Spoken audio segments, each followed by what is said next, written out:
Hello my dear friends, you're on the Military Summary channel. In this short video we're going to discuss the most important events that took place during the previous night at the local time.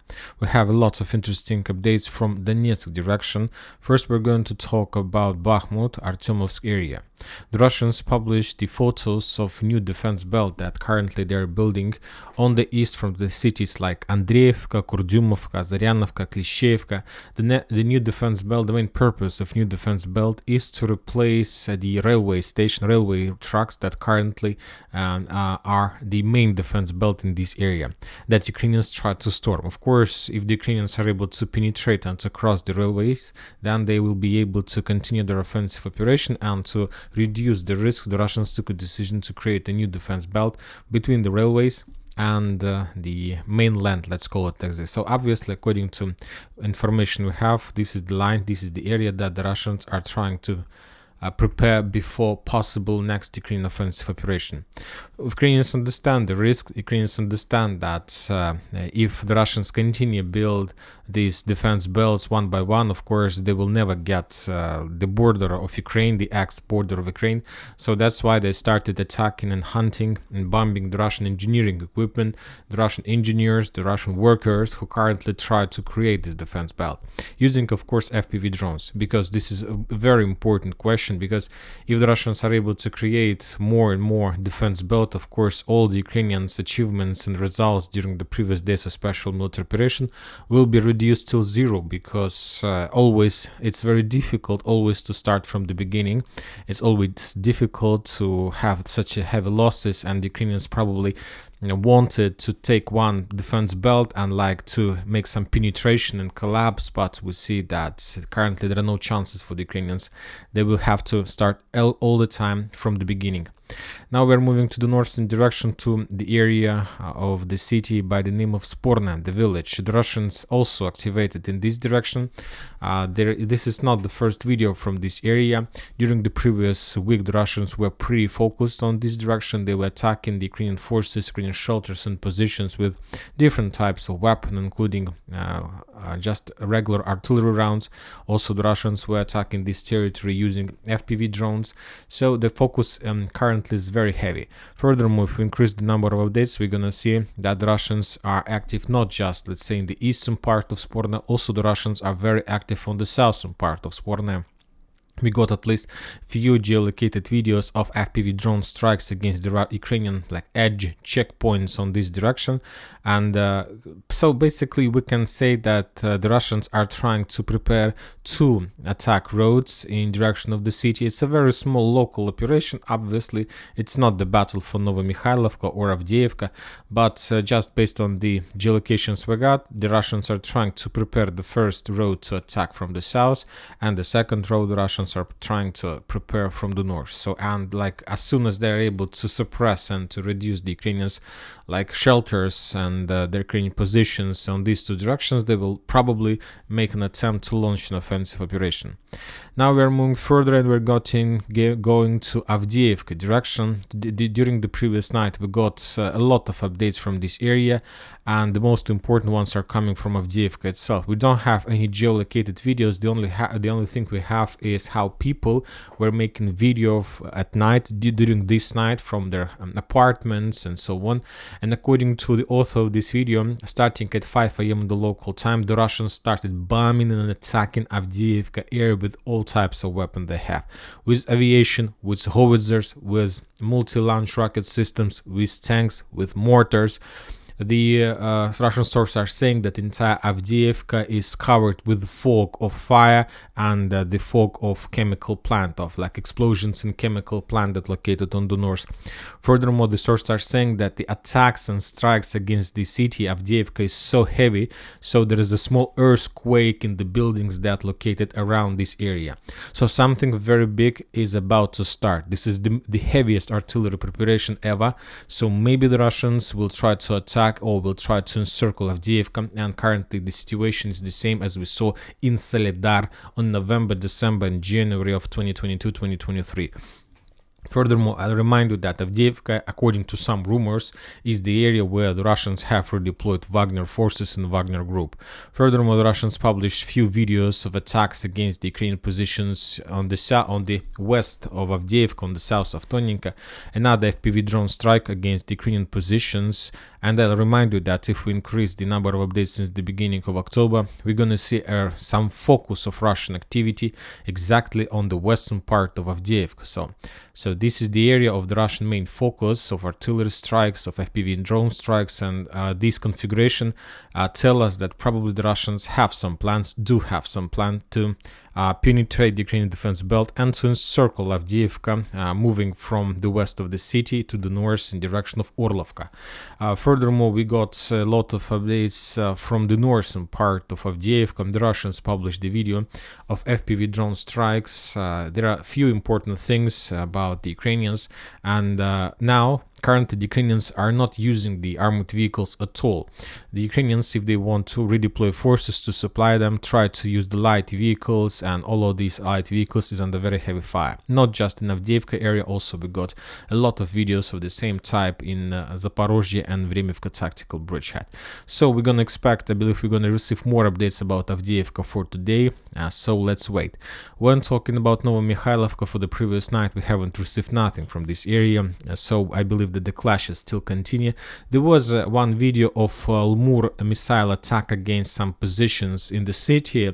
The Russians are using this type of missiles just in this direction, Konstantinovka, Paraskoivka, Novomykhailovka, but I haven't managed to geolocate. Probably by the evening we're gonna have some new geolocations, we will discuss them. The Russians continue bombing and attacking a small salient of Ukrainian positions between Vuhledar, Mykolskaya and Volodymyrovka, this area, and more strikes we got today during the night. The Russians were using different types of weapons, including artillery systems and TOS flamethrower systems. We understand that the main purpose of the Russians is to force the Ukrainians to step back, just to maintain their positions and to cut this salient. If we increase the number of updates since the beginning of October, we see that the Russians are very focused in this area. Significant number of geolocations, so almost every single day, a few times a day, the Russians attack this territory with the purpose to force the Ukrainians to step back. And obviously the main purpose of the Russians, we understand, is to cut this territory, to capture the Ukrainian trenches, and to, let's say, to take under control this territory. But before that, obviously the Russians need to make a huge artillery preparation to suppress the Ukrainian forces, to let's say, to get them in every single shelter, to get them, the Ukrainians, in every single tree line. So there are a lot of things to do.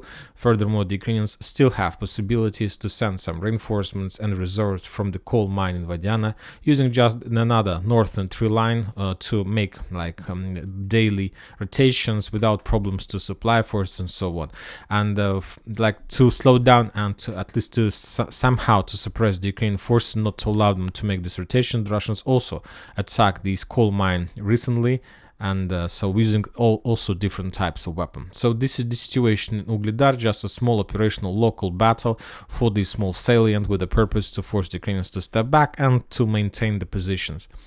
When talking about Vremivka, we haven't received nothing from this direction during the previous night, and we got some geolocations from Bradley Square. And mainly geolocations we got